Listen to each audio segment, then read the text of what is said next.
Oke, kawan-kawan yang sudah bergabung di channel kami, jangan lupa ditekan like and subscribe dan aktifkan pula notifikasi loncengnya, karena subscribe itu gratis. Oke, makasih kawan-kawan, semoga bermanfaat.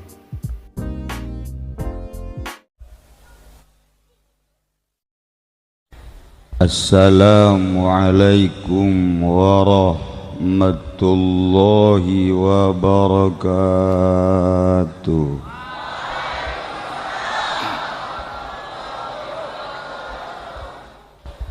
Alhamdulillah, wassalatu wassalamu ala rasulillah wa ala alihi wa sahbihi wa mawalah, amma ba'du. Qala Allah ta'ala fil Qur'anil Karim wa huwa asdaqul qailin, a'udzu billahi minasy syaithanir rajim.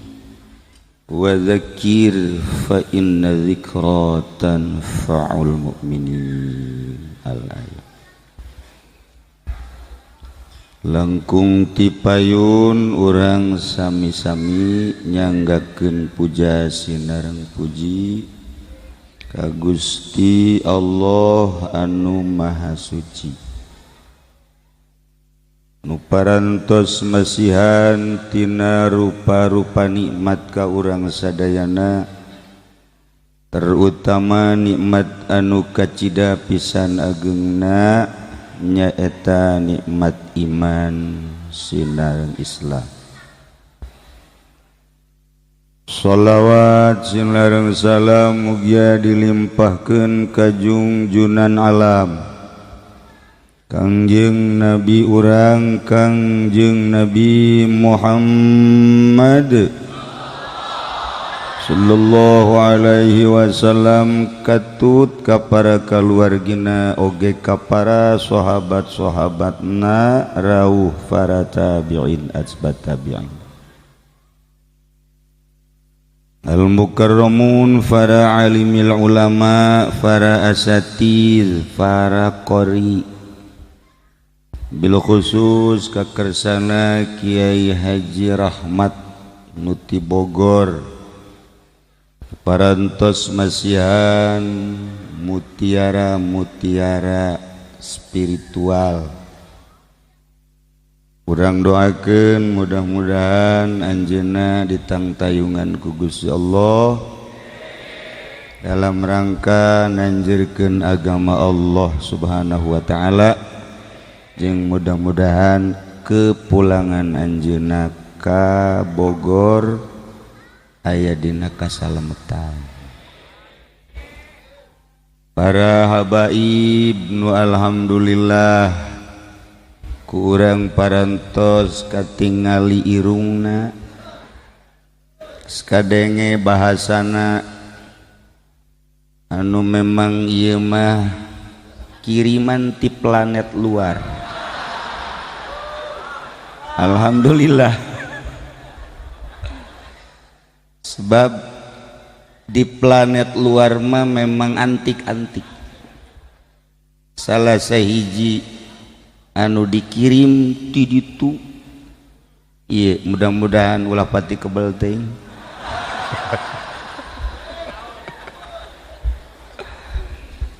Nu jelas alhamdulillah asa regreg aya jelema-jelema nu modal kos kitu anu kurang teu pati diperhatikeun, tapi nyanana nyolonong bae. Urang doakeun para zuriat Kangjeng Rasul mudah-mudahan dibere talaleger, dibere mararantep dalam rangka ngahieuman dakwah Islamiyah di seantero jagat. Para qori wabil khusus qori urang anu parantos teu asing deui, baik anu pertama, anu kadua insyaallah aya hiji kori deui nu kuari geus siap ngan engke dipasangna jam 3 peuting. Nyana duaan duet sadaekna.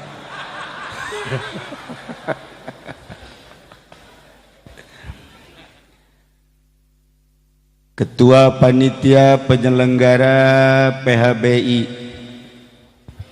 anu alhamdulillah dina saha kesekian kalina di dieu ngayakeun rajaban dimulai letik ngagedean seperti iyalah. Para jamaah kaum muslimin wal muslimat rahimakumullah, kalayan inayah ti Gusti Allah, alhamdulillah urang dina malam tanggal 27 Rajab ieu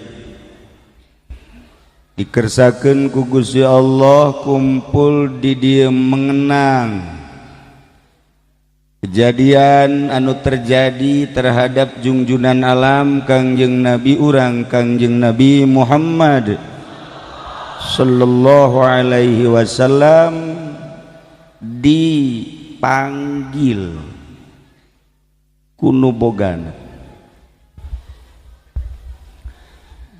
Lamun urang nyaritakeun tentang raja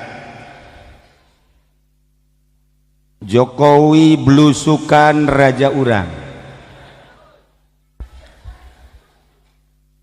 di Jakarta, Ahok raja Jakarta, Tangerang Zaki raja Tangerang, Cilongok Sukamantri Nana raja Sukamantri. Urang ningali negara-negara lain. Di Amerika Obama raja, kemudian Saudi Arabia aya raja, Yaman, Irak, Iran, Turki jeung berbagai negara ngabogaan raja. Tetapi aya malikal mulki tu'til mulka man tasya wa tanzi'ul mulka mimman tasya. Raja di raja ialah Allah subhanahu wa ta'ala. Allah ngadamel bumi 7 lapis, Allah ngadamel langit 7 lapis. Raja mana nu bisa nyeun langit, raja mana nu bisa nyeun bumi. Sehebat teknik Jepang moal bisa nyeun taneuh acan, segagah Amerika moal mampu nyeun awan-awan acan. Ternyata raja hanya sementara, tapi adigunana pohara. Lamun urang raja-raja kuari okos nu moal malodar, nu moal parae, padahal mah ayat raja malikal mulki. Qulillahumma malikal mulki tutil mulka man tasya wa tanzi'ul mulka mimman tasya wa tu'izzu man tasya wa tudhillu man tasya biyadikal khair innaka ala kulli syai'in godir. Jadi jelema nang raja di raja, jadi raja nang raja di raja. Allah isuk pageto turun jadi raja kuga raja maharaja, kemudian nyana engke paeh ku raja di raja. Geus Allah maha kawasa atuh janu nyieun langit jeung nyieun bumi. Lamun urang nyaritakeun bumi 7 lapis, urang nyaritakeun langit 7 lapis. Tinggal ahli-ahli tafsir nyaritakeun tentang lapisan bumi. Apakah lapisan tersebut nempel apa renggang? Urang mun nyaritakeun nempel sok aju ngerenyed. Nyaritakeun renggang kitu keneh aya bae tanu renggang-renggang. Ieu keur carita bumi. persilahkan ke ahli tafsir tentang langit lapisanana, di langit ka hiji, langit ka dua, langit ka tilu, langit ka opat, langit ka lima, langit ka genep sampai ka tujuh, rapet apakah renggang? Hanya Kangjeng nu apal, hanya Kangjeng nu uninga. Maka supaya jelas tentang bumi, supaya jelas tentang langit, cek Gusti Allah aing nyeun seorang hamba anu moal aya papadana, mulyana moal aya papadana, agungna moal aya hinggana, moal aya bae di alam dunia modal kos kitu, ngaranna kakasih aing Muhammad ku aing endek didatangkeun ka aing, cek Allah endek titah silaturahmi. Maksudna kunaon? Maksudna titah nungtun umat, titah mere nyaho ka umat supaya umat nyahoeun bahwa aya malikal mulki, supaya manusia saantero di dunia supaya nyahoeun nu nyieun langit jeung nyieun bumi teh aing, cak Allah, supaya engke nyampaikan nu ngaran kakasih aing Muhammad ka seluruh umat bahwa langit teh aya nu nyieun, bumi teh aya nu nyieun. Ku aing dipanggil heula abeh nyahoeun alamatna. Jibril, coba turun sakedeung. Mangga Gusti, jemput Muhammad, ulah salah ke rojak deui.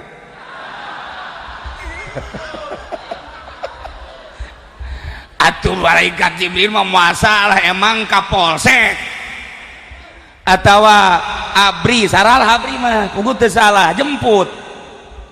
Komo Haji Pendi mah loba salah, kita ngajemput lalaki cewek. Ulah salah jemput, Jibril moal dijemput ku malaikat Jibril minal masjidil haram ilal masjidil aqsa, di Masjidil Aqsa naik ka Sidratil Muntaha, usul ilallah. Maksudna naon?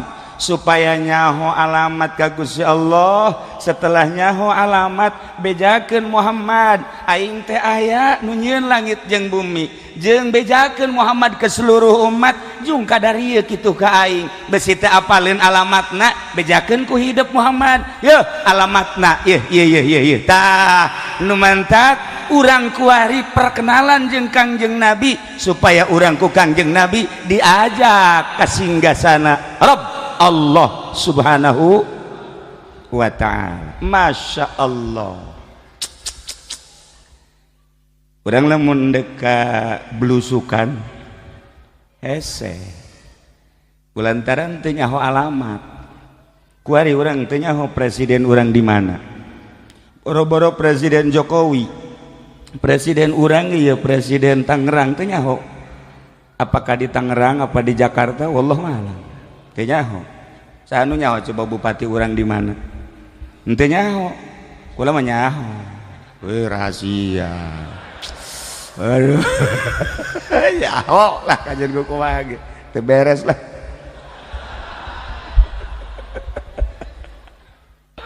Ya wakilna ya sekda mantep. Kaharti tadi sambutanana atas nama bupati nyambut nyana ngajelaskeun tentang pembangunan. Setiap kecamatan bakal aya kantor keagamaan. Beres nyaritakeun kantor keagamaan, nyaritakeun olahraga. Ieu kan sebenarnya teu nyambung. Ti agama ka olahraga teu nyambung. Padahal mah nyambung, sebab deuk kumaha bisa nyieun kantor lamun teu sehat. Kumaha bisa ibadah lamun teu sehat. Nu mantak langsung nyaritakeun tentang olahraga. Mantak sekda bintang ke-11 Tangerang. Nyana ye bintangna, mantak eleh bae main bolana. Atuh letoy kieu.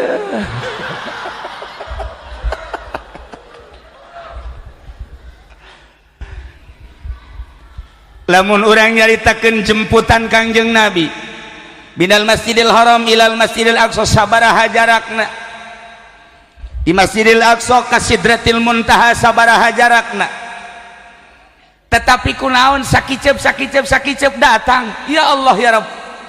Sedangkan jarak bumi matahari baet 1.500 juta kilometer. Cahaya matahari nyorot ka urang eta teh lamun hayang nyahok kecepatanana 300.000 per detik. Ente lamun nyaritakeun tentang cahaya matahari nu nyorot ka urang per detik, kecepatan matahari 300.000, Masya Allah, 300.000 kilometer kecepatanana per detik. Lamun 12 jam kalikeun cepat sabar. Ya Allah ya Rabb, ketinggian 1.150 juta ketinggian matahari ka bumi kuari, antara kecepatan matahari anu nyorot ka urang jeung ketinggian anak. Berarti kan ketika urang leuleuh ka panon poe geus ka mana, cahayana panon poe geus ka mana, kecepatanana luar biasa. Dihitunglah oleh astronomi ahli palak nu mantak di ilmu palak, ulah disangka ilmu palak teh sembarangan. Sanajan jago kumaha ge ilmu palak aya di Quran, ketika salah batur salahkeun. Ja aya perhitunganana atuh kecepatan ketinggian ya urang teu kudu make jeung aturan-aturan kafir bae. Kadang pleset aturan kafir, banggakeun aturan Islam. Kurang kumaha ulama jago ilmu palak, matak laon tuturkeun ilmu palak ulama, ulah nuturkeun sang kafir bae, sang kafir blon meleset sia we salah bae. Urang kuari tertegun ku urusan kecanggihan kafir, padahal lamun urang menelusuri keaslian tetap Al-Qur'anul Karim. Para jamaah kaum muslimin wal muslimat rahimakumullah, Kangjeng Nabi dijemput samemeh dijemput dieusian heula galbuna ku ilmu, ku hilim, ku hikmah. Bersihan make cai Zam-Zam, geus dibersihan dieusian di dieu dibelekna dina liang handapeun tenggorokan, datang ke handapeun bujal. Urang lamun nyaritakeun handapeun bujal, urang pada urang lalaki oh masalah. Tapi ketika urang nyaritakeun handapeun bujal si eta rada lain deui rarasaan, asana getek. Siapa sok ka mana bae? Bukakeun belek bersihan beres eusian ilmu hilim hikmah. Ya Allah ya Karim, Masya Allah. Rapetkeun deui, tumpakeun kana borok, diberangkatkeun minal Masjidil Haram ilal Masjidil Aqsa sakicep. Di Masjidil Aqsa ka Sidratil Muntaha sakicep. Di Sidratil Muntaha turun ka Masjidil Aqsa deui sakicep. Di Masjidil Aqsa balik deui ka Masjidil Haram sakicep. Jumlah 4 kicep. Ya Allah, lalakon nu sakitu jauhna tapi ngan sakadar 4 kicep. Kok hebat amat sih ya? Lantaran Kangjeng Nabi na geus dieusian ku ilmu, geus dieusian ku hilim, geus dieusian ku hikmah. Lamun dieusian ku ilmu doang bakal adigung jelema. Sok eusian geura ku ilmu fikih bakal sok, eusian geura ku berbagai ilmu tafsir bakal sok, eusian geura ku ilmu alat bakal sok.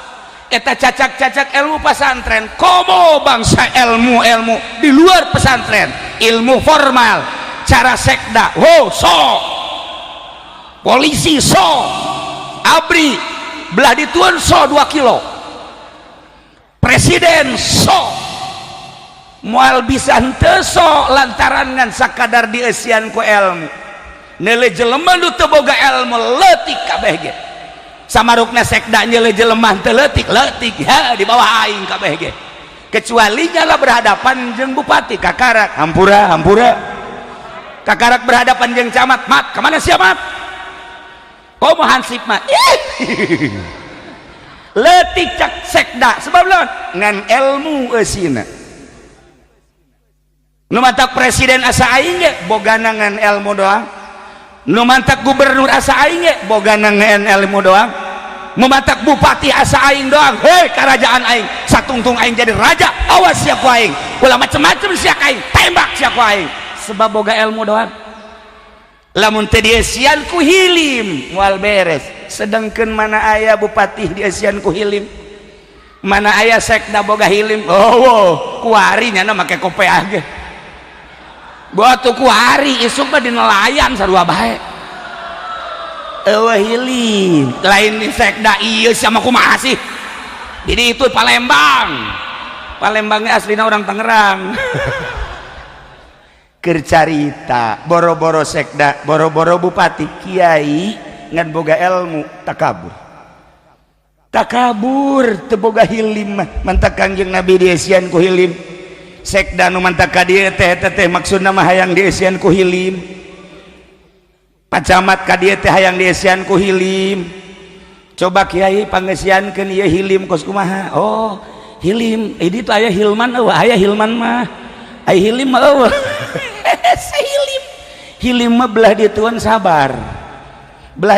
sabar ngaranna hilim panjang mun dicaritakeun malah jadi orang sabar hebat belah ditueun sabar ngaranna hilim Masya Allah karim sabar teh mun urang dibere muriang sabar cuman aya kataha sabar ditahan tapi lamun hilim nikmat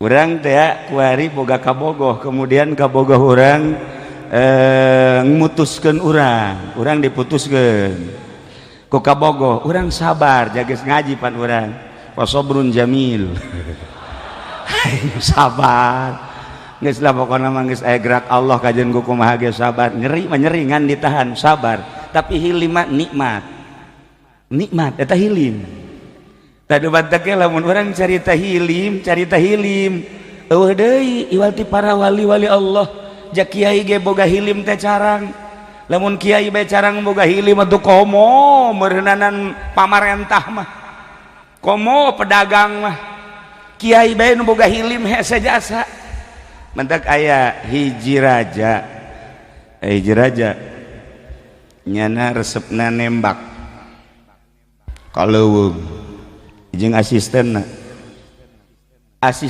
ieu ahli Allah hilim baheula mah asisten teh ahli Allah penasehat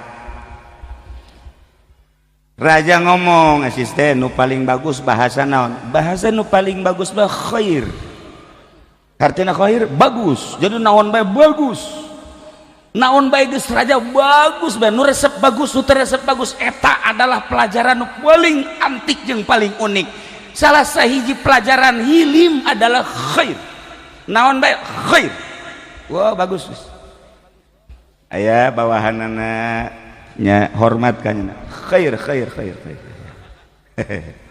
aya bawahanana teu pati ngahormat khair aya bawahanana rada ngalunjak tetep sia khair bae pamajikanana kanyana hormat khair pamajikan anu kadua teu pati hormat khair bae lah aya deui nu hiji deui teu ngahormat tetep khair jadi nyana ngabiasakeun khair bener cak raja ngeunaheun ieu pendidikan ieu jadi beban khair bae diajak nembak kaleuweung begitu nembak orai ngegel ka cinggir tek aduh nyana nanya ka penasehat teh kumaha ieu khair aing hese nyebut khair da manya ieu digegel khair tetap raja khair di balik ieu pasti aya hikmah tetap khair khoir sia penasehat teu beres ya nyana nyokot algojona bawa penjarakeun khoir bae khoir nyana ke rumah sakit diberesan jadi eta penasehat tetep kajen kumaha ge penjara atunya nama tenang bae di penjara ge khoir bae penasehat mah khoir beres cager tak menang sabulan nembak deui nyana make asisten anyar nun teu khoir teh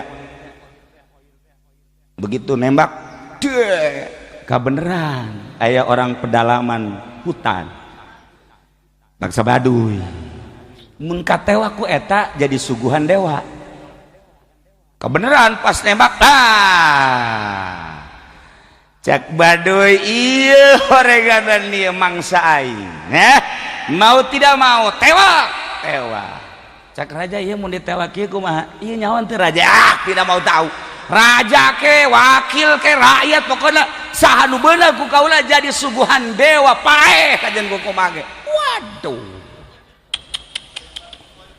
geus hese ngahoiranana ya otomatis Gusti Pandian nyana di jogedan wuh geus macem-macem beres dari tanah langsung asisten heula disuguhkeun ka dewa langsung lenyap begitu tuan raja dek disuguhkeun di deuleu heula barang di deuleu cinggirna hiji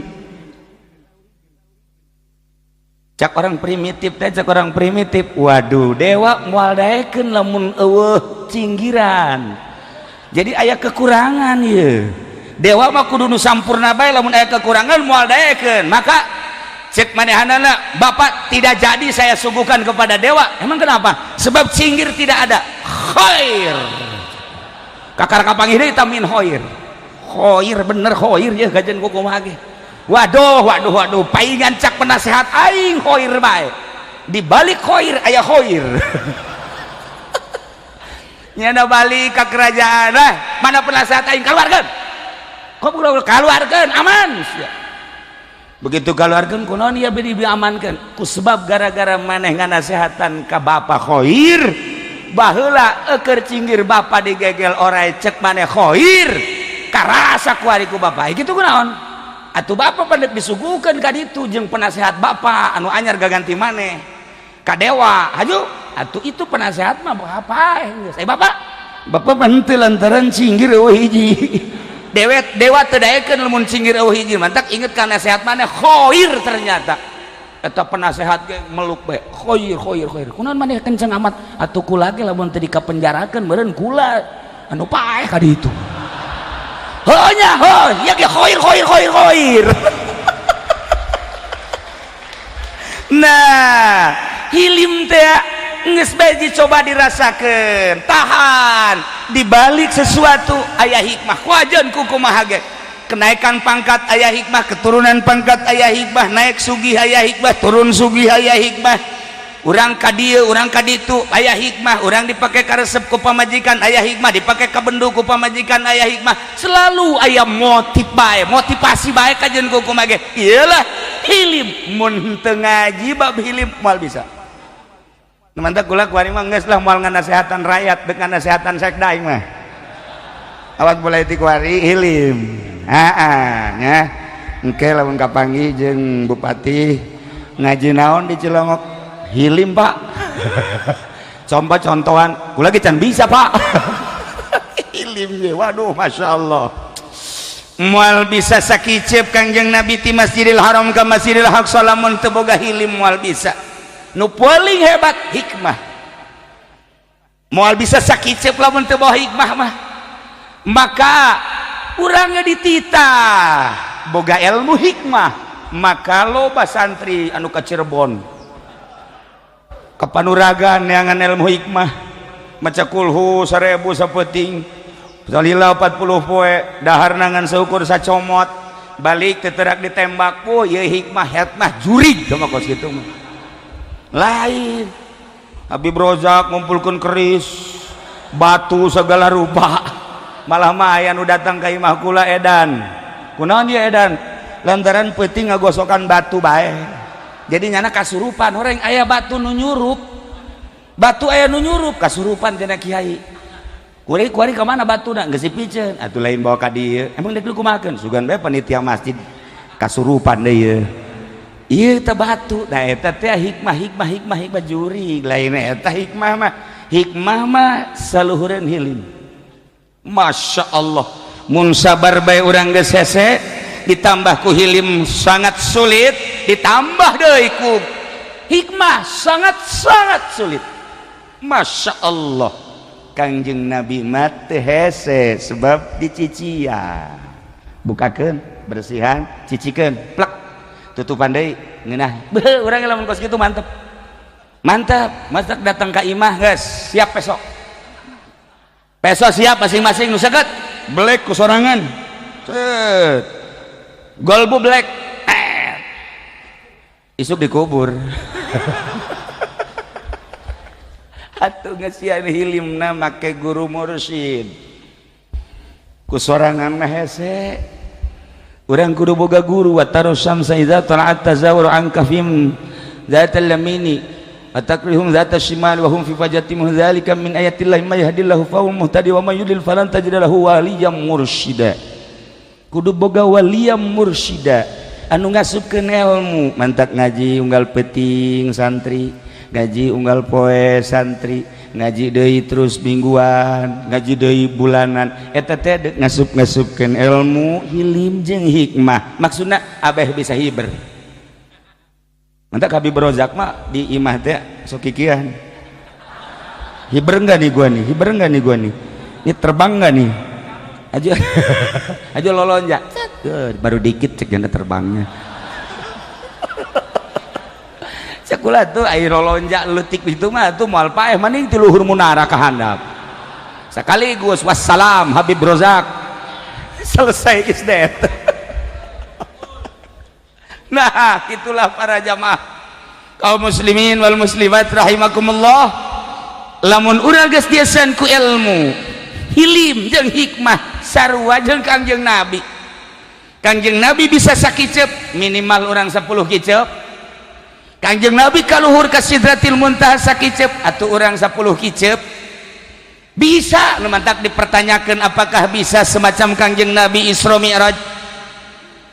Apakah ada umat lain, hamba lain anu bisa sakicep cara Kangjeng Nabi? Aya diabadikeun di Al-Qur'an. Lamun Kangjeng Nabi diabadikeun di ayat subhanallazi asra bi 'abdihi lailan minal masjidil haram ilal masjidil aqsa. Urang ningali cerita kisah Kangjeng Nabi Sulaiman alaihi salam ketika mindahkeun singgasana seorang ratu Bilqis anu aya di negeri Saba dipindahkan ke negeri Yerusalem.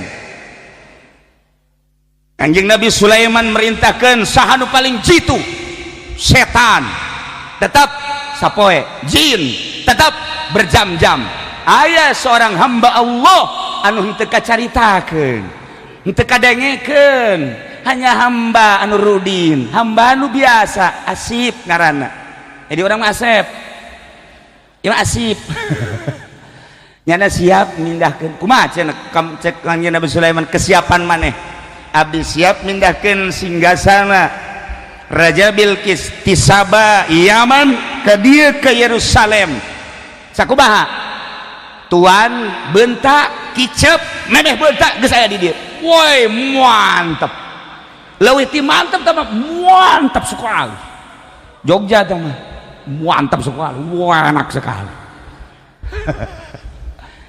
Dicoba, menyeman, bener baik. Kangjeng Nabi Sulaiman bentak, perem, bentak deui geus aya di dieu. Masya Allah, diabadikeun dina Al-Qur'anul Karim. Eta nu diabadikeun dina Al-Qur'an teh lain jelema laletik, nu ku urang kuari kasaksian bae ge nu hiber.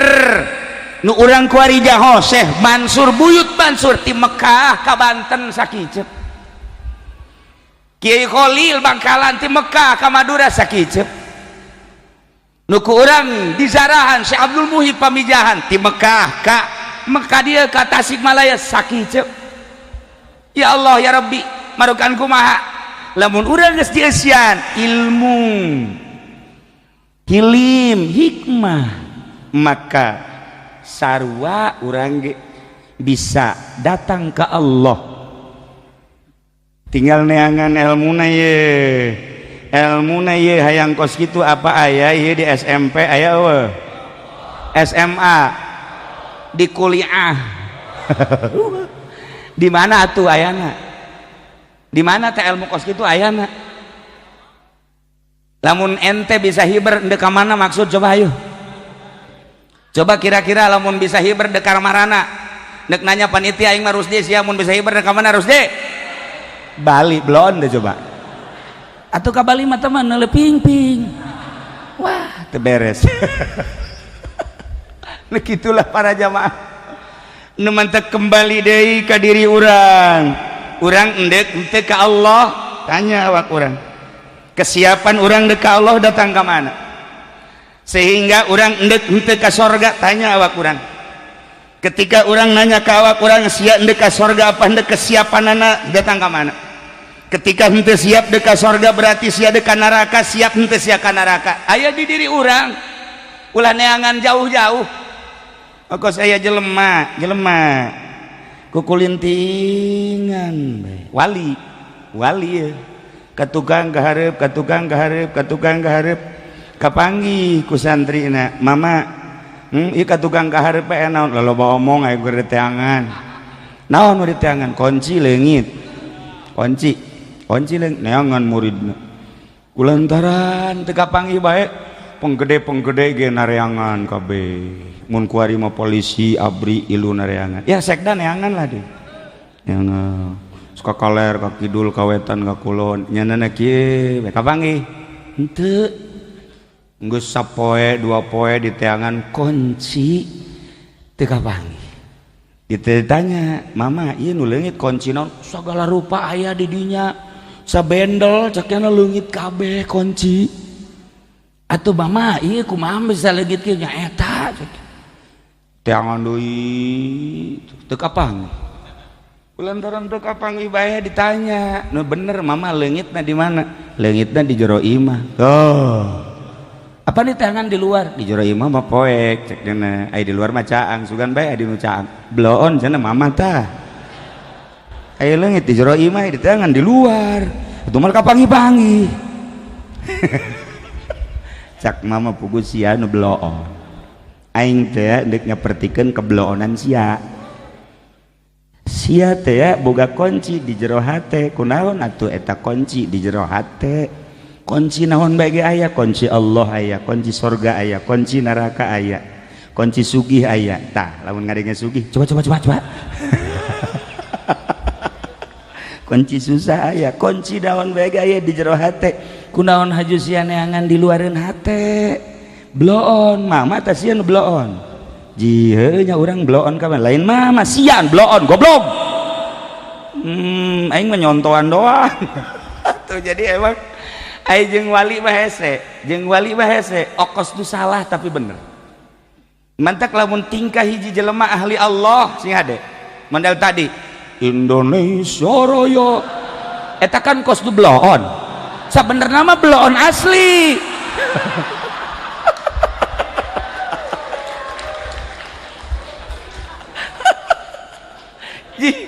Ieu kunci di jero hate lamun urang hayang nyaho neraka aya 7 lawangna nu mukakeun lawang neraka lain malaikat urang sorangan, surga aya 8 lawangna nu mukakeun lawang surga lain malaikat urang sorangan. Di urang teh aya kuncina, di urang teh aya cara mukakeunana. Lawang neraka aya di urang, lawang surga aya di urang. Lawang surga aya 8 urang nu mukakeunana, urang nu nutupkeunana. Lawang neraka aya di urang nu mukakeunana, urang nu nutupkeunana. Nu matak dipersilakeun deuk muka lawang surga urang, deuk nutupkeun lawang surga ge urang. Mukakeun lawang neraka urang, mukakeun nutupkeun lawang neraka urang. Mana lawangna? Mata, ceuli, sungut, Leungeun, dubur, kubul. Ieu suku leungeun eta adalah lawang-lawang sorga. Etalah lawang-lawang neraka. Kuncina ulah neangan hese-hese di jero qalbu. Gitulah para wali, masya Allah, nyen karikatur hese tapi babari, babari tapi hese. Ternyata kuncina aya dina qalbu. Ente dek mukakeun lawang sorga sok golbuna siapkeun sebab kunci aya di dieu. Ente dek mukakeun lawang neraka sok bukakeun kuncina aya di dieu. Urang dek nanya bae ku ari mah, ketika sekda korupsi eta berarti keur mukakeun lawang sorga apa neraka? Sekda urang mukakeun sorga apa mukakeun neraka? Siap polo. Ketika panitia masjid nungaran Haji Masuri aya jahe haju kunyana didelekeun bae dadana lantaran poe Minggu tiap pan masuk mere nyana pan masuk narimana tah haju ban didelekeun lain neuleuna naon neuleu dada sebab dadana rada lama lebih bejakeun lah baik. Tah eta Haji Masuri keur mukakeun lawang sorga apa neraka? Sia nyaho sebenarnya mah. Sebenarnya mah sia nyaho tapi sia ge osok boglok blon.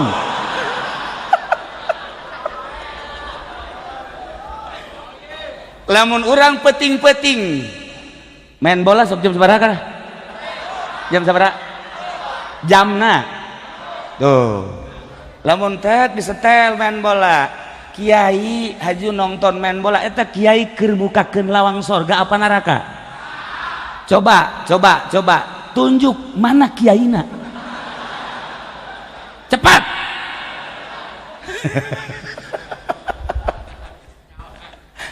Golbu urang nu mukakeun kuncina lawang sorga jeung lawang neraka aya di urang. Lamun ente tengah peting kebeneran aya awewe komo ditongtonan atawa di nurada sepi awewe ngadeukeutan aju ku ente dideuketan aju leungeun nyekel susuna. Nah eta keur mukakeun lawang sorga apa neraka? Sebenarnya mah aing hese magahanana ka sia. Da sia geus nyaho sebenarnya mah.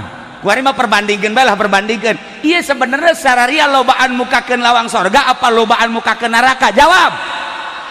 Atau teu boga kaisin mukakeun neraka. Ya Allah ya Rabbi, berarti aing kuari hirup babarengan jeung ahli neraka. Sedih amat ya aing hirup. Gusti Allah kumaha urang lawang sorga aya di urang lawang neraka aya di urang kuncina aya di jero golbu ulah neangan di luar kunci mah. Kadang-kadang orang kan babari jasa ngomong si anu kalakuanna teu beres, waduh si anu si anu eta kabatur mah bisaan si anu pugunya nage anu eta kuncina. Nah kunci hilim kunci ilmu kunci hikmah makrifat aya di jero hate urang nu ngendalikeun. Peanganlah kunci simpen di dia. Ya Allah ya Rabb. Lamun urang geus bisa hilim aya di dia, ilmu aya di dia, hikmah aya di dia. Urang lain aya di alam ieu. Lamun urang aya di alam ieu mah kieu bae. Hartina kieu bae teh kumaha? Urang ka Bandung 3 jam. Mun teu macet 4 jam. Garut 6 jam. Kitu bae kajen kumaha ge di alam ieu mah kitu bae. Urang naik pesawat ka Singapura sabaraha jam kana pohoan min ka dieu ka Singapura? Sajam leuwih saeutik. Aing ka Singapura teu nyaho kaler kidul, berangkat peting balik peting.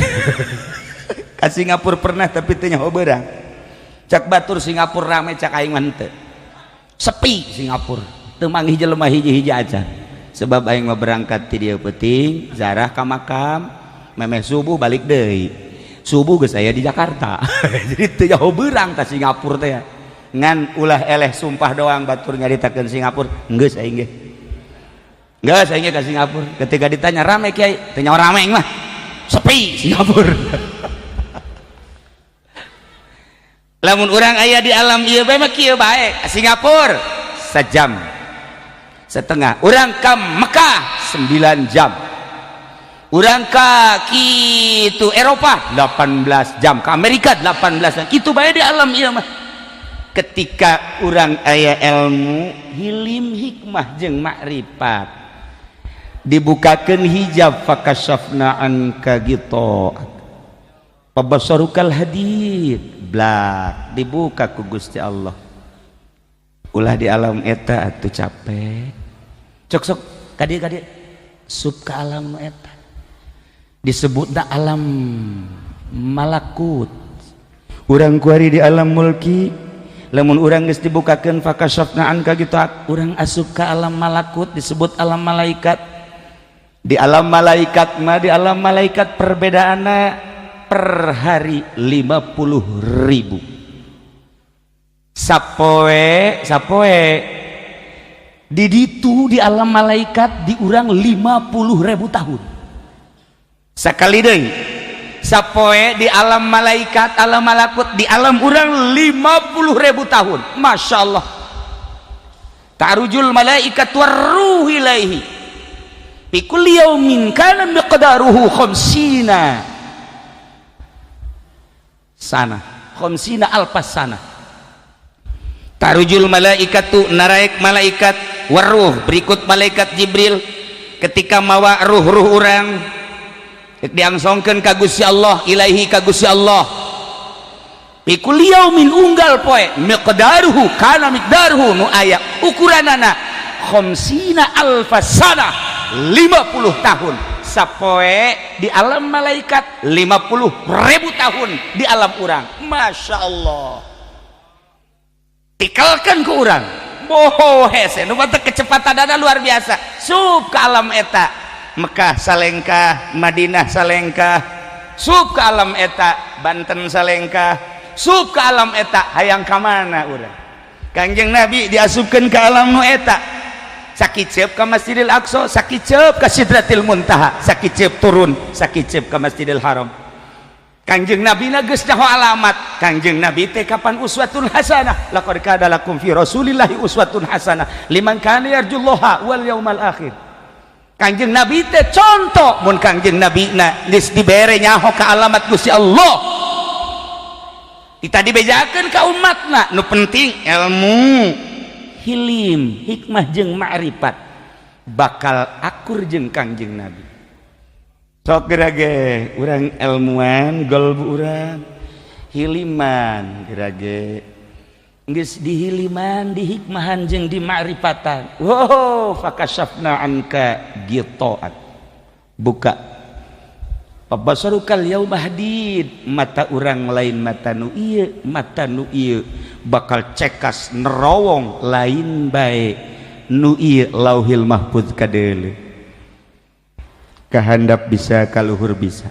Kiai kula mah hayang carana bae kumaha carana? Dibere aya 4 cara. Sebab di urang aya 4 mata. Nomor kahiji mata kasat, nomor kedua mata perasaan, nomor katilu mata gelbu, kaopat mata pagawean. Urus mata eta gerage. Lamun diurus ku urang mata ieu, diurus ku urang mata kolbu, diurus ku urang mata perasaan, diurus ku urang mata pagawean, urang bakal asup ka alam malakut. Carana Kiai sok regepkeun ka dieu supaya urang bisa hali berkabehannya. Pereum plek delekeun heula ulah ka pereum delekeun pereum ieu kakarak mata kasat.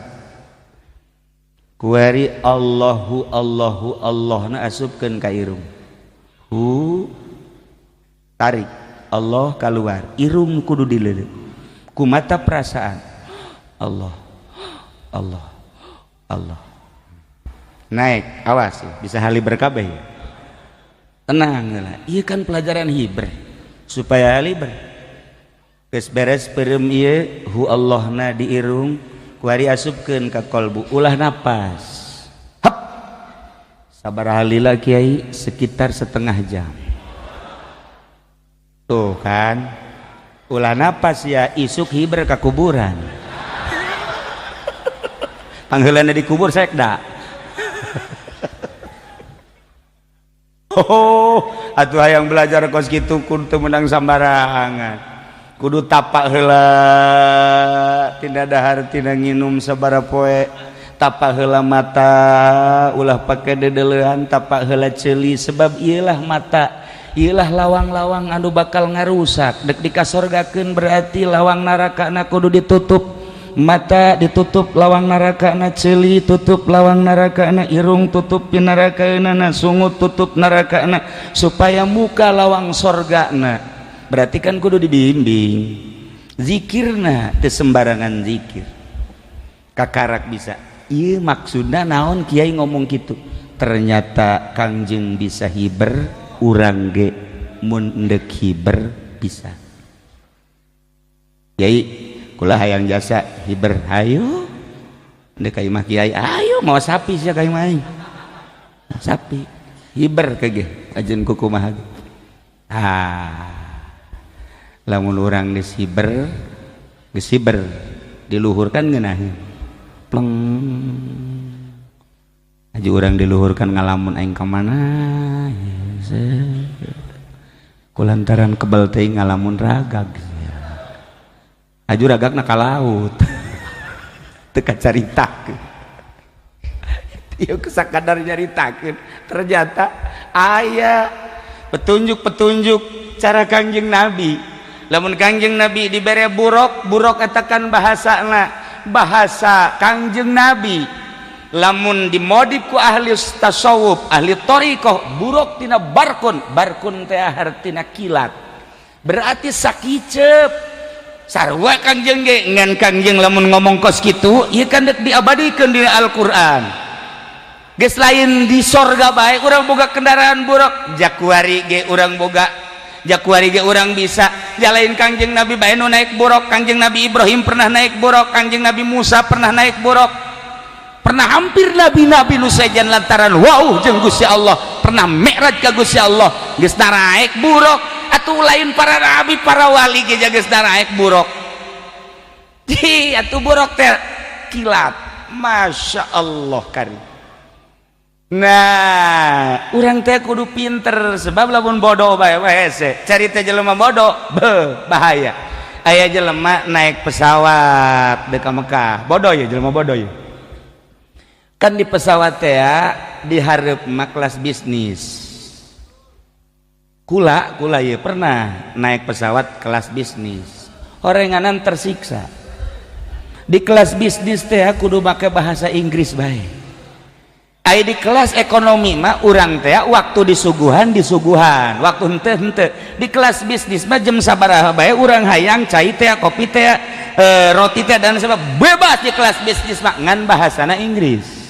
Ai kula bisa ngan yes jeung no sakitu doang tungtungna mah aing tersiksa senang tersiksa na atuh teu bisa pan ngomongna lah dihenteu-henteukeun bae ngan kulantaran lapar ya nurutan batur toel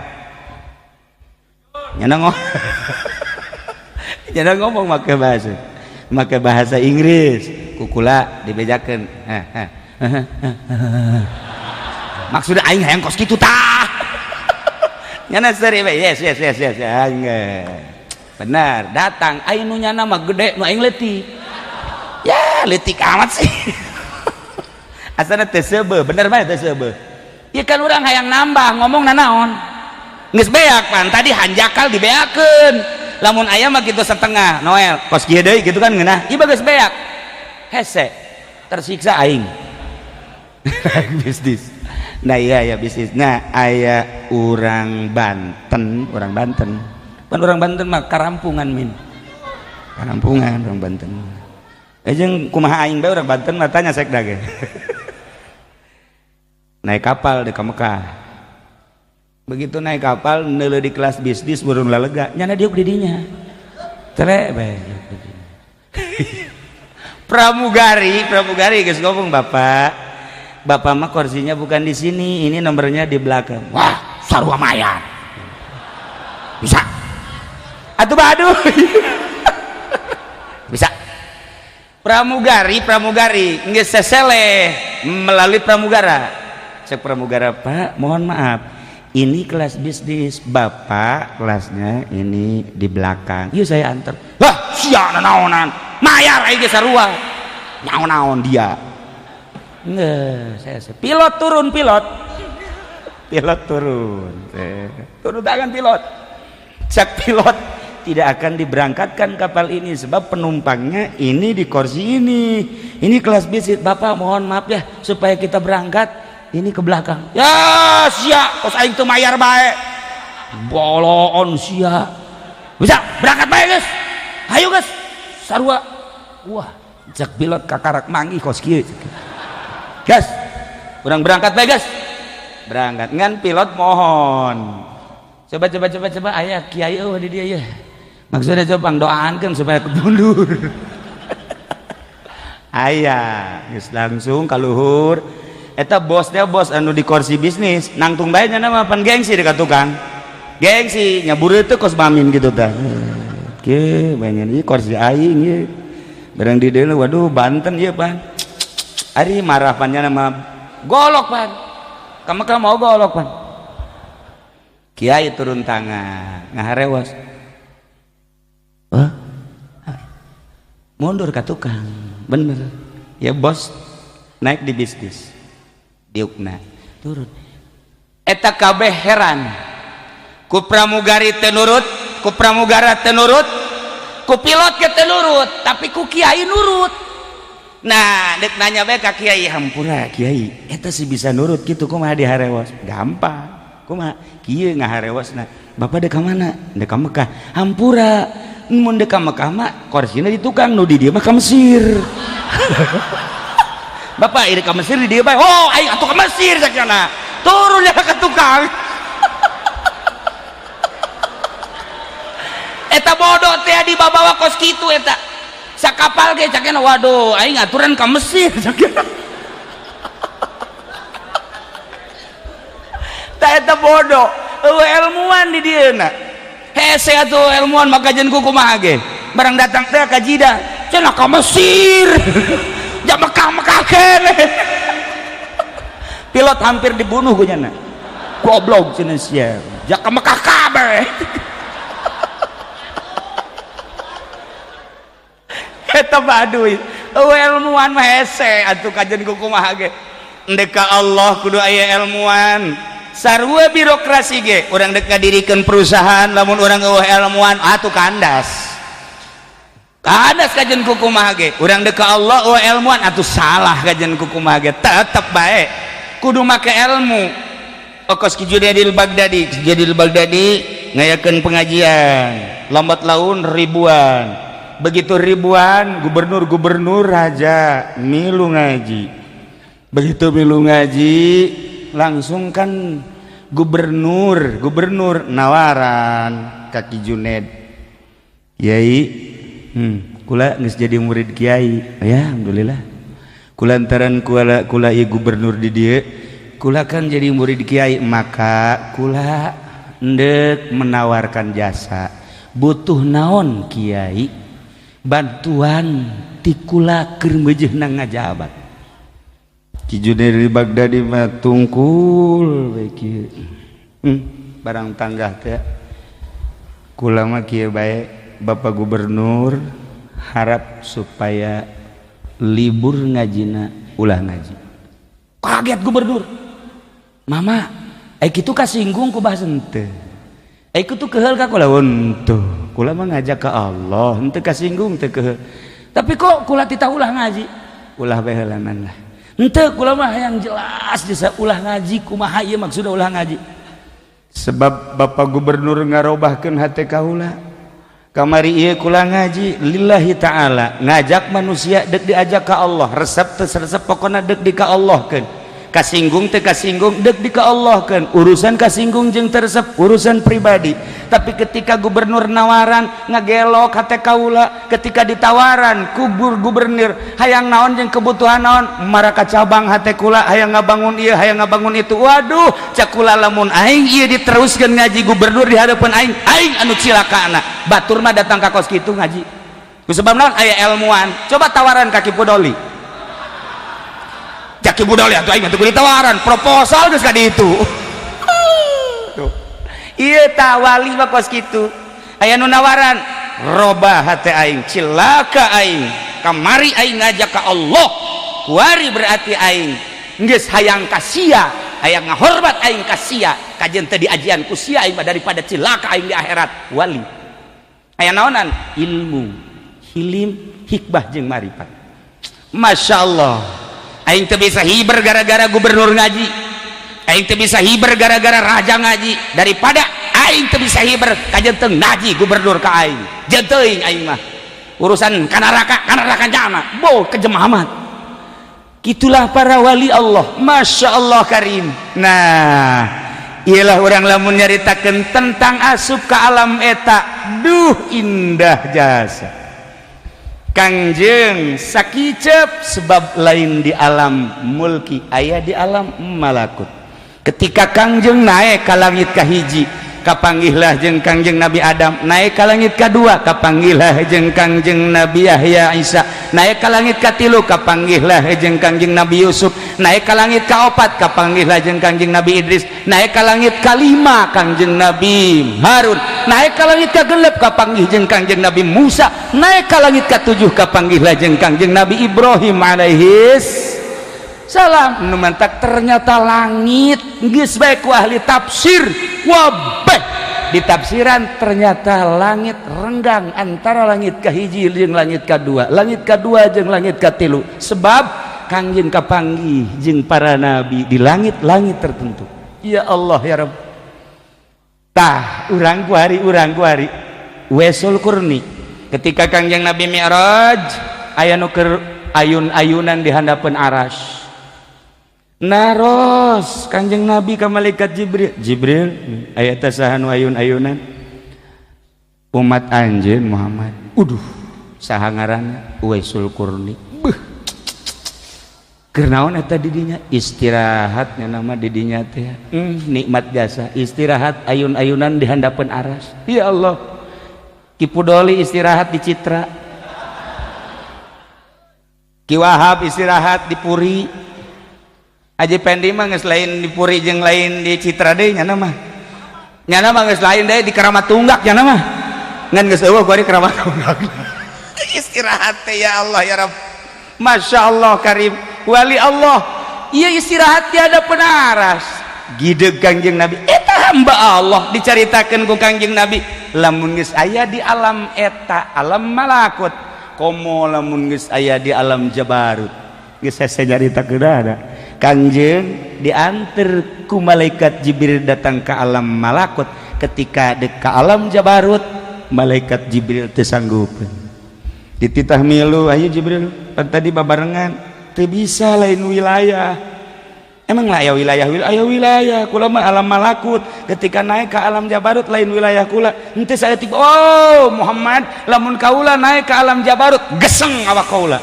beuh horenganan aya wilayahna sekda di Tangerang ka Bogor mah nya ge sarua bae hansip atuh di dieu nya ada sekda ge jadi sawilayah atuh kabeh ge nah malaikat Jibril teh sanggupeun ke alam jabarut tapi Kangjeng Nabi menaik ke alam jabarut Masya Allah usul ilallah kesimpulanana ternyata horenganan perjalanan Kangjeng Nabi diawali ti Masjidil Haram teh peuting hartina peuting teh apa poek berarti urang berangkat ti alam anu poek neangan cacaang ketika urang ti alam anu poek neangan cacaang teh kudu make ilmu hilim hikmah jeung ma'rifat nu bisa nendeunan ilmu eta adalah hanya guru mursyid wali Allah teu bisa sembarangan guru maka urang dititah wa minal laili fatahajjar bihi nafilatan lak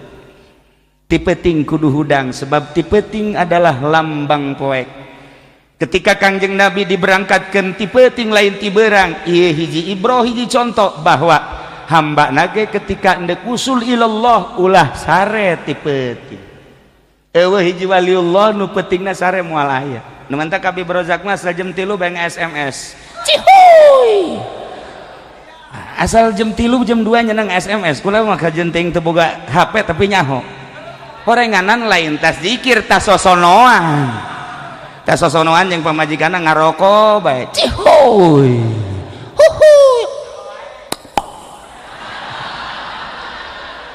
atuh teh mah mal wusul-wusul tah mah paling ya wusul kadinya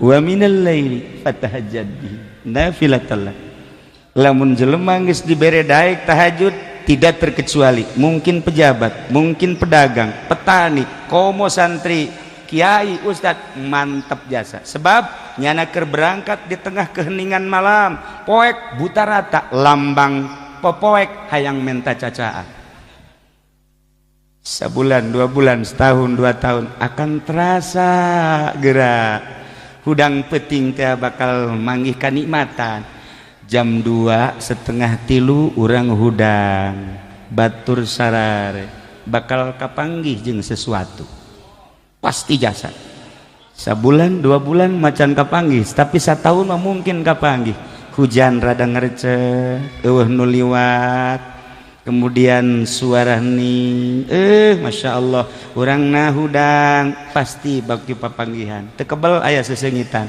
sengit Serada sengit ya naon ya bener bae nu sok tahajud bahorenganan sok papanggihan paingan cak kiai seng beuki ngambreng bae teh sengit beuki ngambreng mantap jasa ieu mantap asana malaikat jasa malaikat barang bentak pocong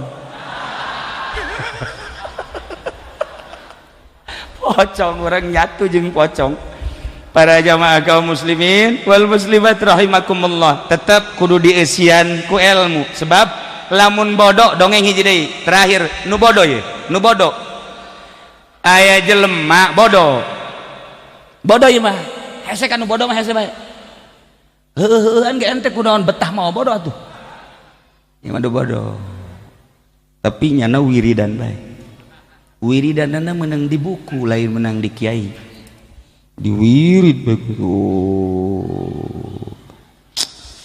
geus aya 40 poe wiridan tanggal malam 14 nyana keluar begitu keluar lewat ka sumur di deuleu sumur nyana gideg wah bulan ragag ka sumur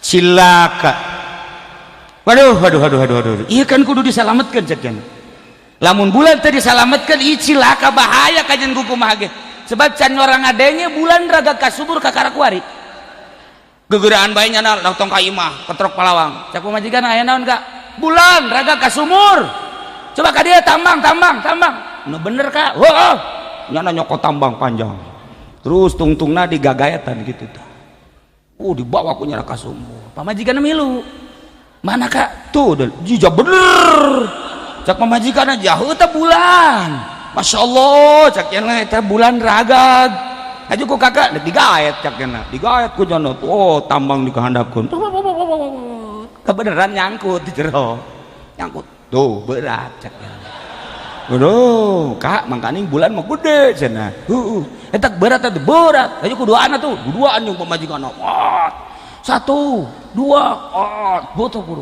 bro berateun berat nyangkut dina naon meureun dina batu ka jeung kumaha ge kulantaran kakebelan beunang kuduaan wah nyana nangkara masyaallah barang deuleu ka luhur alhamdulillah ka luhur bener alhamdulillah berhasil urang berhasil blon teh coba eta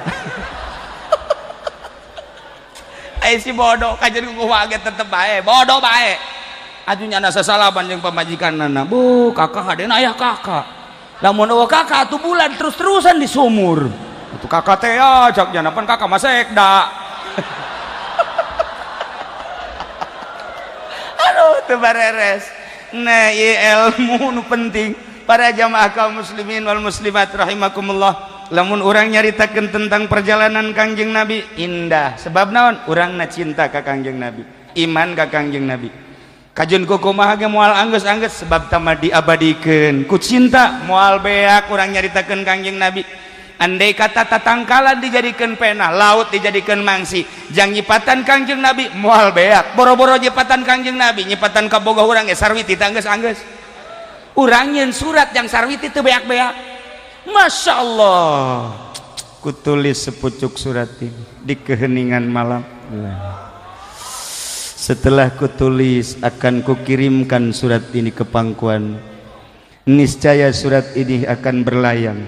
Berlayang surat ini tak bersayap, berjalan tak berkaki. Jurig damaja. Pokoknya moal beak. Jadi kuku lagi. Itulah para jamaah inti daripada perjalanan Kangjeng Nabi.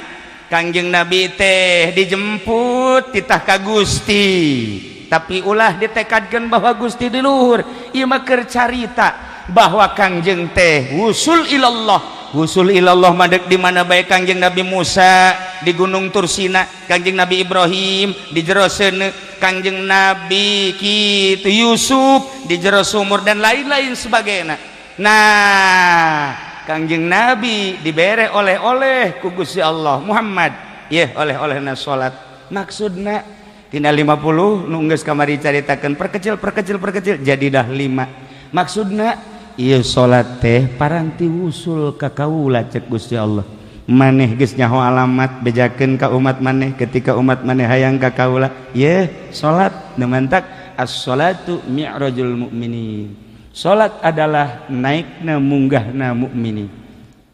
Ketika orang hayang ke Allah, make praktek wudu. Teu meunang sambarangan, teu wudu teu bisa. Wuduna make cara khusus. Setelah wudu malah aya wudu zahir, aya wudu batin. Langsung orang menghadap ka Baitullah. Mun di urang di dieu ngiblat kulon. Mantepkeun hate, kosongkeun segala rupa ulah aya di jero hate. Jabatan tunda heula di luareun urang, kemudian kitu naon ngaranna pangkat tunda di luareun urang, harta tunda di luareun urang, sakabeh kegiatan tunda di luareun urang, sebab urang hendak menghadap ka Malikal Mulki anu tu'til mulka man tasya wa tanzi'ul mulka mimman tasya wa tu'izzu man tasya wa tudhillu man tasya biyadikal khair innaka ala kulli syai'in qadir. Seakan eueuhna naon iwal ti Gusti Allah. Mulai urang usolli Allahu Akbar, ketika nyaritakeun Allah di dieu di jero ieu buleud eueuh anu aya ngan sakadar Allah. Keagungan naon eleh ku keagungan Allah, ayana sagala rupa eleh ku ayana Allah. Kakarak urang bisa mi'raj ka Gusti Allah. Masya Allah karim. Tinggal insya Allah carana supaya urang hadir jeung Gusti Allah kumaha.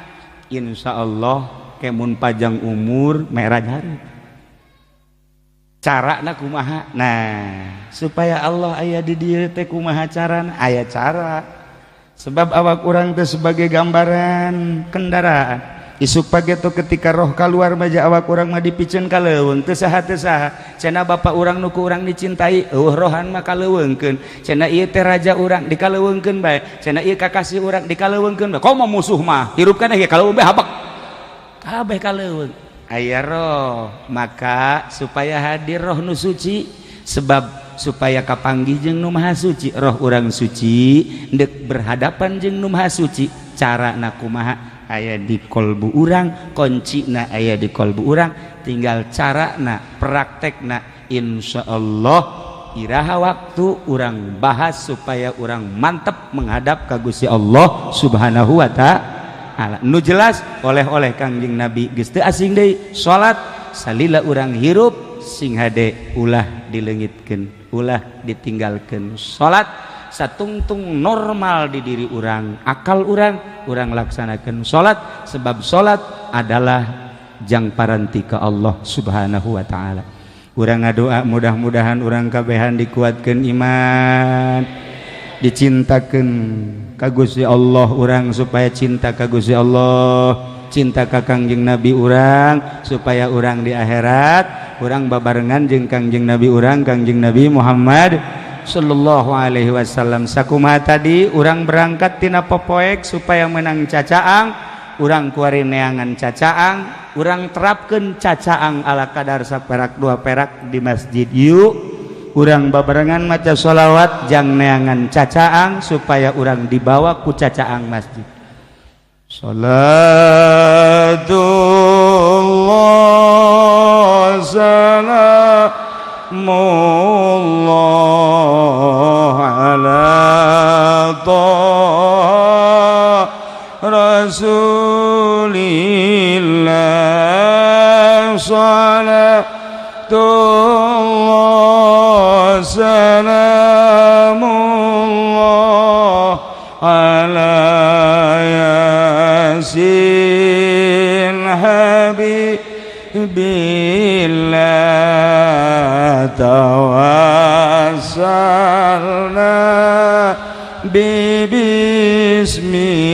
bismillah wa billah di rasulillah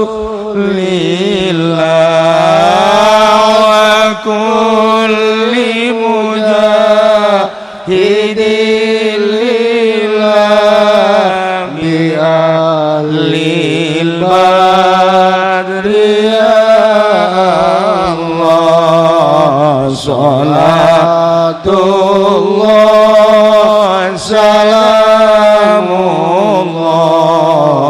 ala taha rasulillah salatullah salamullah ala yasin habibillah ilahi salimil ummah bina afati wan niqmah hami wa min ummah bi alil badri ya Allah salatullah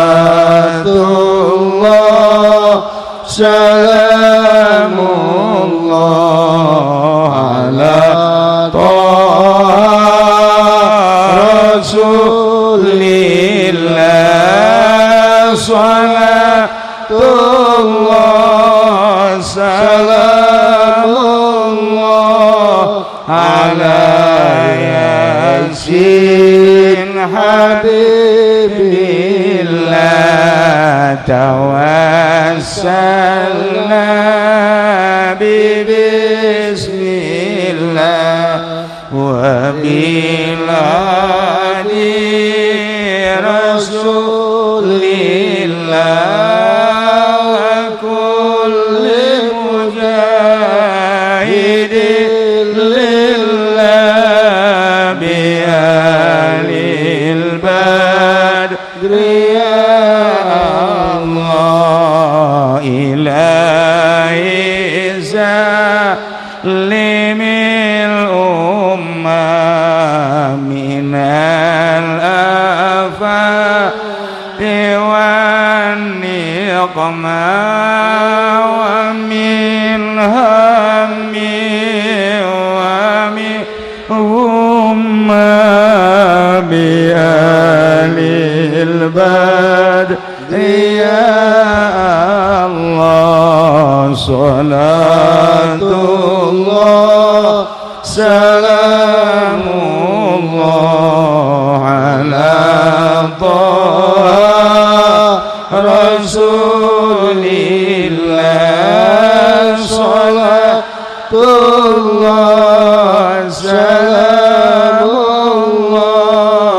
ala yasin habibillah tawassalna bi bismillah wa bi hadi rasulillah